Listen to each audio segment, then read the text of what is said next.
माननीय सदस्यहरू, प्रतिनिधि सभाको 10औं अधिवेशनको पहिलो बैठकको कारबाही प्रारम्भ हुन्छ।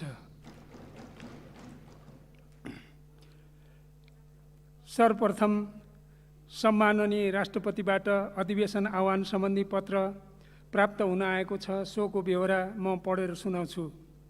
नेपालको संविधानको धारा 93 को उपधारा 1 बमोजिम सम्मत 2078 साल मङ्सिर 28 गते मङ्गलबारका दिन 14 बजे अन्तर्राष्ट्रिय सम्मेलन केन्द्र नयाँ बानेश्वरमा सङ्घीय संसदको दुवै सदनको अधिवेशन आह्वान गरेको छु। विद्यादेवी भण्डारी, मिति 2078 मङ्सिर 16 गते। मान्य सदस्यहरू, 10औं अधिवेशनको पहिलो बैठकमा उपस्थित हुनुभएका मान्य सदस्यहरूलाई स्वागत गर्दछु।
मान्य सदस्यहरू, क्रमशः देखिन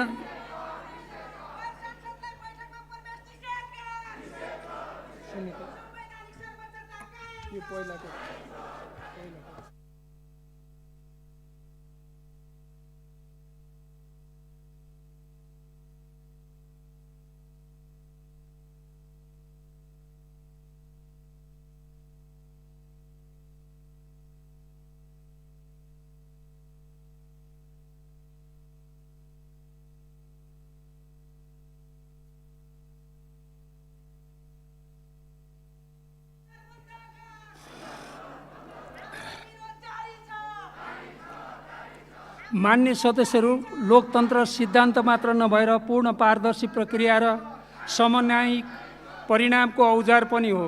यस सिद्धान्तलाई लोकतन्त्रको अभ्यास गर्ने उच्चतम थलोको रूपमा रहेको सङ्घीय संसदले अनिवार्य रूपमा बुझ्नुपर्दछ। परिस्थिति र परिवेश सधैँ एकै रहँदैन। समसामयिक रूपमा परिस्थिति अनुकूल राष्ट्रिय हितलाई ध्यानमा राखी कार्य सम्पादन गर्नु र सरकारलाई गर्न लगाउनु संसदको मुख्य कर्तव्य पनि हो। उल्लेखित विषयवस्तु मनन गर्दै सहज सभा सञ्चालनमा सहयोग गर्न सम्पूर्ण मान्य सदस्यहरूको ध्यानाकर्षण गर्दछु।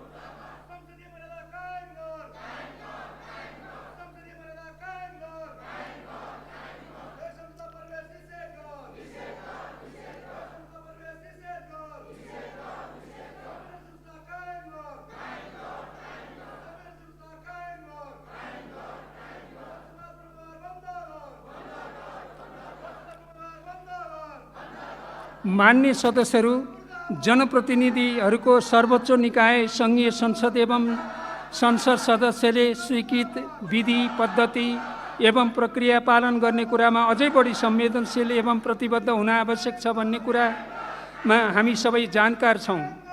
सभाको नियमित प्रक्रियामा प्रवेश गरी आफ्ना असहमतिहरूलाई राख्न अनुरोध गर्दछु।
माननीय सदस्यहरू सभाको बैठकलाई सुव्यवस्थित तरिकाबाट सञ्चालन गर्न आफ्नो आसन ग्रहण गरी सहयोग गरी दिन हुन प्रतिनिधि सभा नियमावली 2075 को नियम 6 को उपनियम 6 बमोजिम बैठक सञ्चालनमा आवश्यक सहयोगको लागि समेत अनुरोध गर्दछु।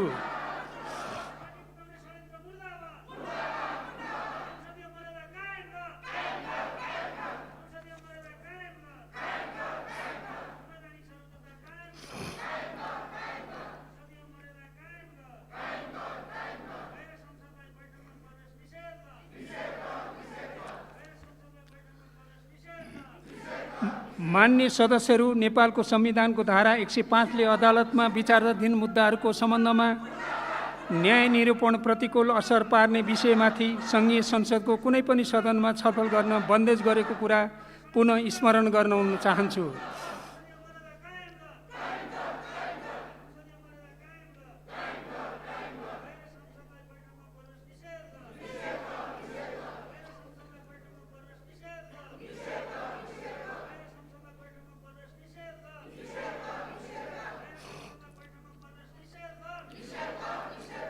मान्य सदस्यहरू, प्रतिनिधि सभा नियमावली 2075 को नियम 21 को खण्ड ख, ग र घ का प्रावधानहरू हामी सबैले पालना गर्नुपर्ने प्रावधानहरू हुन्। उल्लेखित प्रावधानहरू पालनाका लागि पुनः अनुरोध गर्दछु।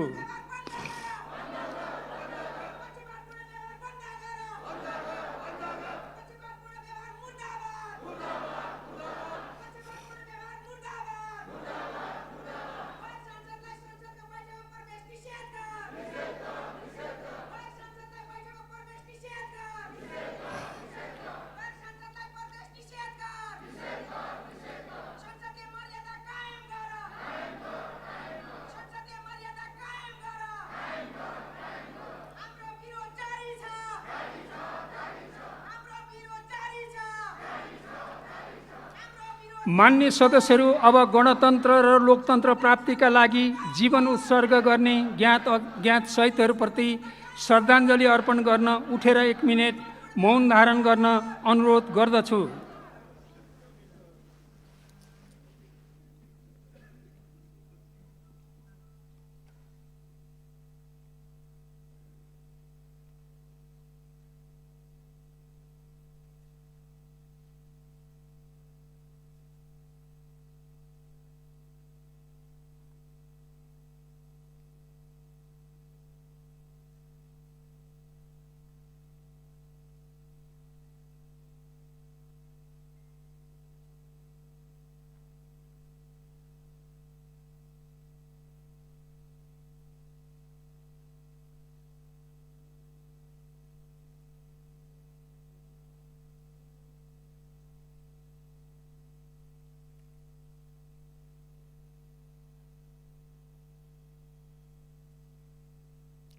धन्यवाद।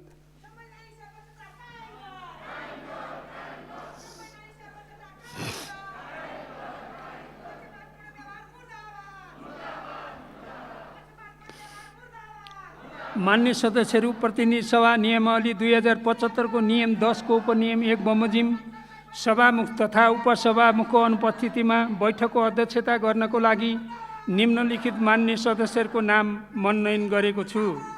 मान्य श्री अमृता देवी अग्रहरी, मान्य श्री चन्द्रकान्त चौधरी, मान्य श्री मानबहादुर विश्वकर्मा, मान्य श्री राधाकुमारी गेवाली, मान्य श्री लालबाबू पण्डित, मान्य श्री सत्य पहाडी, मान्य श्री सरला कुमारी यादव।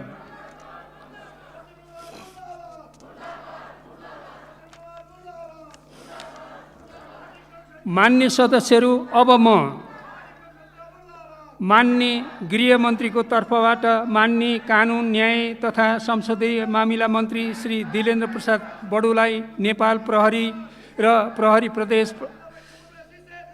प्रहरी कार्य सम्पादन सुपरिवेक्षण समन्वय पहिलो संशोधन अध्यादेश 2078, तेजाब तथा अन्य घातक रासायनिक पदार्थ नियमन अध्यादेश 2078 र सामाजिक सुरक्षा पहिलो संशोधन अध्यादेश 2078 पेश गर्न अनुमति दिन्छु।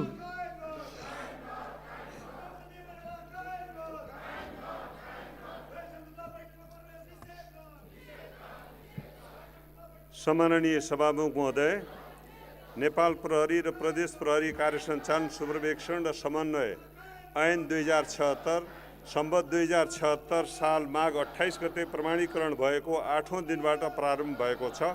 उक्त ऐनले नेपाल प्रहरी र प्रदेश प्रहरीले सम्पादन गर्ने कार्यको सञ्चालन, सुपरिवेक्षण र समन्वय सम्बन्धमा व्यवस्था गरेको देखिन्छ। नेपालको संविधानको धारा 288 को उपधारा 1 मा नेपालको राजधानी काठमाडौँमा रहने व्यवस्था गरे बमोजिम सङ्घीय लोकतान्त्रिक गणतन्त्र नेपालको राजधानी काठमाडौँको विशेष सुरक्षा प्रबन्ध तथा अपराध अनुसन्धान तथा नियन्त्रणका लागि सङ्घीय राजधानी प्रहरी गठन तथा संरचना व्यवस्था र त्यसको काम, कर्तव्य, अधिकार, अनुसन्धान तथा नियन्त्रण गर्न र अन्य केही व्यवस्था संशोधन गर्न आवश्यक भएको हो। अतः उक्त कानुनी व्यवस्था तत्कालै गर्नुपर्ने परिस्थिति उत्पन्न भएको र सङ्घीय संसदको अधिवेशन चलिरहेको अवस्था नभएकोले नेपालको संविधानको धारा 114 को उपधारा 1 बमोजिम नेपाल प्रहरी र प्रदेश प्रहरी कार्य सञ्चालन, सुपरिवेक्षण र समन्वय पहिलो संशोधन अध्यादेश 2078 प्रति सभा समक्ष प्रस्तुत गर्दछु। धन्यवाद।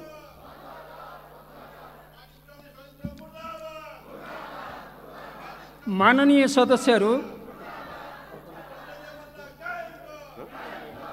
नेपालको पनि सबै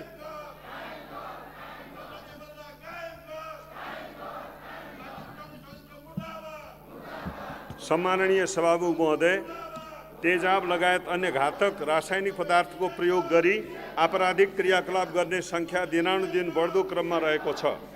मुलुकी अपराध संहिता 2074 को दफा 193ले तेजाब वा अन्य रासायनिक, जैविक र विषालु पदार्थ प्रयोग गरी कुरूप पार्न नहुने व्यवस्था गरेको भए तापनि उक्त व्यवस्थाले तेजाब लगायत अन्य घातक रासायनिक पदार्थको उत्पादन, बिक्री, वितरण, ओसार प्रसार र प्रयोग सम्बन्धमा प्रष्ट व्यवस्था नगरेको हुँदा सो सम्बन्धी नयाँ कानुन बनाई तेजाब लगायत अन्य घातक रासायनिक पदार्थको प्रयोग गरी हुने आपराधिक क्रियाकलापलाई न्यूनीकरण गर्न नियामक कानुन आवश्यक भएको साथै तेजाब तथा अन्य घातक रासायनिक पदार्थको उत्पादन, निकासी, पैठारी, भण्डारण, ओसार प्रसार, प्रयोग, बिक्री, वितरण तथा यस्तो पदार्थको विसर्जन गर्ने कार्यलाई नियमन गर्नको लागि तत्काल कानुनी व्यवस्था गर्न आवश्यक भएको हो। अतः तेजाब प्रयोग गरी हुने आपराधिक क्रियाकलापहरूलाई नियन्त्रण गर्ने कानुनी व्यवस्था तत्कालै गर्नुपर्ने परिस्थिति उत्पन्न भएको र सङ्घीय संसदको अधिवेशन चलिरहेको अवस्था नभएकोले नेपालको संविधानको धारा 114 को धारा 1 बमोजिम तेजाब तथा अन्य घातक रासायनिक पदार्थ नियमन अध्यादेश 2078 प्रति सभा समक्ष प्रस्तुत गर्दछु। हस्, धन्यवाद।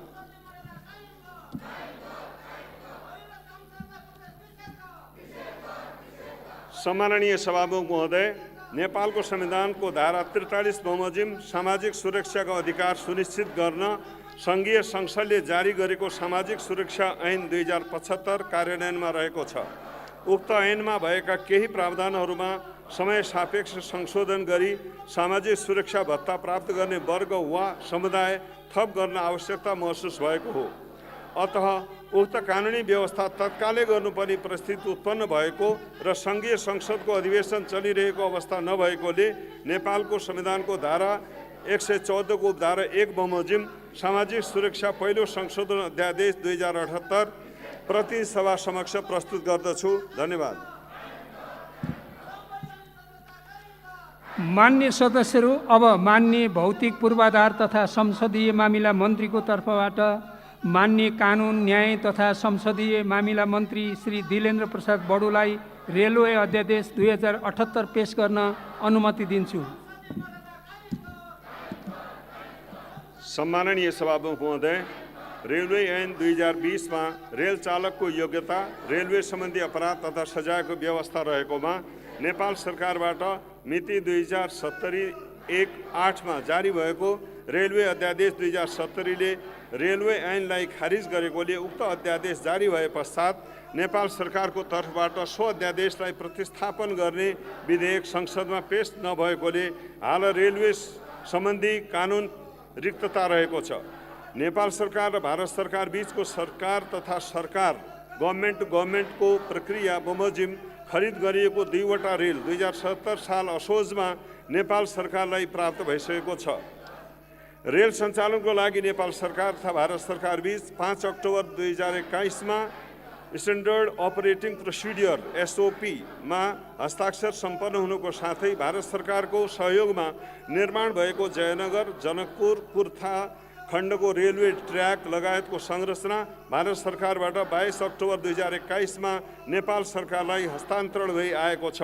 तसर्थ उक्त रेललाई कुर्था जनकपुर भारतको यथासम्भव छिटो सञ्चालन गर्नुपर्ने अवस्था रहेको छ। रेल सञ्चालनको लागि आवश्यक चालक तथा सहचालकको चालक अनुमति पत्रको आधार तथा मापदण्ड, यात्रीगुण्टा तथा मालसामानको ढुवानी तथा हानि नोक्सानीको अवस्थामा दिइने क्षतिपूर्तिको आधार र मापदण्ड, रेलवे दुर्घटनाको जाँचबुझ तथा उद्धार तथा क्षतिपूर्तिको आधार र रेलवे सम्बन्धी कसुर तथा सजाय र क्षतिपूर्तिको आधारको सम्बन्धमा कानुनी व्यवस्था भएपछि मात्र रेल सञ्चालन गर्नुपर्नेमा हालसम्म रेलवे सम्बन्धी कानुनको अभाव रहेकोले सो सम्बन्धी कानुनी व्यवस्था गर्नुपर्ने आवश्यकता उत्पन्न भएको छ। सरकारले खरिद गरेको रेल तत्काल सञ्चालन नगर्दा रेलको इन्जनमा समस्या उत्पन्न हुने, निर्मित रेलवे संरचनामा थप हानि नोक्सानी हुन सक्ने देखिएकोले तत्काल रेलवे सम्बन्धी कानुनी व्यवस्था गरी रेल सञ्चालनमा ल्याउन आवश्यक रहेको छ। अतः उक्त कानुनी व्यवस्था तत्कालै गर्नुपर्ने परिस्थिति उत्पन्न भएको र सङ्घीय संसदको अधिवेशन नभएकोले नेपालको संविधानको धारा 114 को उपधारा 1 बमोजिम रेलवे सम्बन्धमा व्यवस्था गर्न बनेको अध्यादेश 2078 प्रतिनिधि सभा समक्ष पेश गर्दछु। धन्यवाद। मान्य सदस्यहरू, अब माननीय कानुन, न्याय तथा संसदीय मामिला मन्त्री श्री दिलेन्द्र प्रसाद बडुलाई यौन हिंसा विरुद्धका केही ऐनलाई संशोधन गर्ने अध्यादेश 2078 र फौजदारी कसुर तथा फौजदारी कार्यविधि सम्बन्धी केही ऐन संशोधन गर्ने अध्यादेश 2078 पेश गर्न अनुमति दिन्छु। सम्माननीय सभामुख महोदय, जबरजस्ती करणीको कसुरमा हुने सजाय बढाउने, त्यस्तो कसुरमा मेलमिलाप गराउने कार्यलाई कसुर मानी सजायको व्यवस्था गर्ने, पीडितलाई क्षतिपूर्ति तथा पुनर्स्थापनाको व्यवस्था गर्ने र झुट्टा उजुरी दिएको ठहरेमा उजुर गर्नेलाई समेत सजाय गर्ने गरी 2077 सालमा यौन हिंसा विरुद्धका केही ऐनलाई संशोधन गर्न बनेको अध्यादेश 2077 जारी भएको थियो।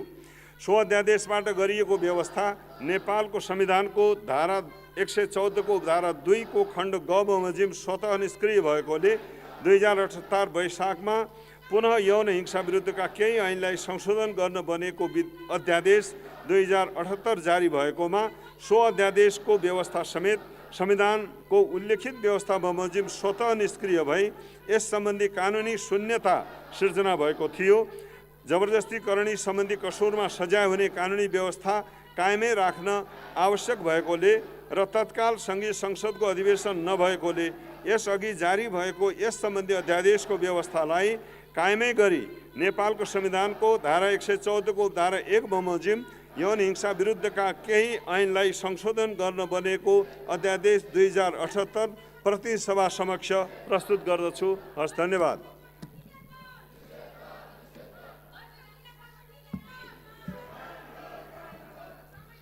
सम्माननीय सभामुख महोदय, तेजाब एसिड आक्रमण कसुरमा सजाय सम्बन्धी कानुनी व्यवस्थालाई तत्काल संशोधन गरी समय सापेक्ष सजायको व्यवस्था गर्न तथा पीडितलाई अन्तरिम क्षतिपूर्ति तथा पुनर्स्थापनाको प्रबन्ध गर्ने सम्बन्धमा कानुनी व्यवस्था गर्न तत्सम्बन्धी केही ऐनलाई संशोधन गर्ने गरी 2077 सालमा फौजदारी कसुर तथा फौजदारी कार्यविधि सम्बन्धी केही ऐन संशोधन गर्न बनेको अध्यादेश 2077 जारी भएको थियो। सो अध्यादेशबाट गरिएको व्यवस्था नेपालको संविधानको धारा 114 को धारा 2 को खण्ड ग बमोजिम स्वतः निष्क्रिय भएकोले 2078 वैशाखमा पुनः फौजदारी कसुर तथा फौजदारी कार्यविधि सम्बन्धी केही ऐन संशोधन गर्न बनेको अध्यादेश 2078 जारी भएकोमा सो अध्यादेशको व्यवस्था समेत संविधानको उल्लेखित व्यवस्था बमोजिम स्वतः निष्क्रिय भई यस सम्बन्धी कानुनी शून्यता सिर्जना भएको थियो।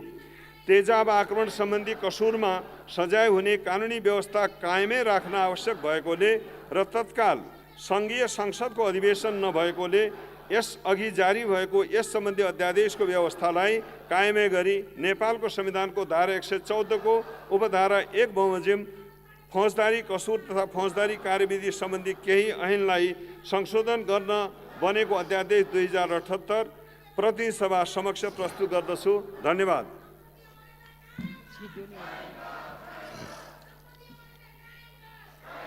मान्य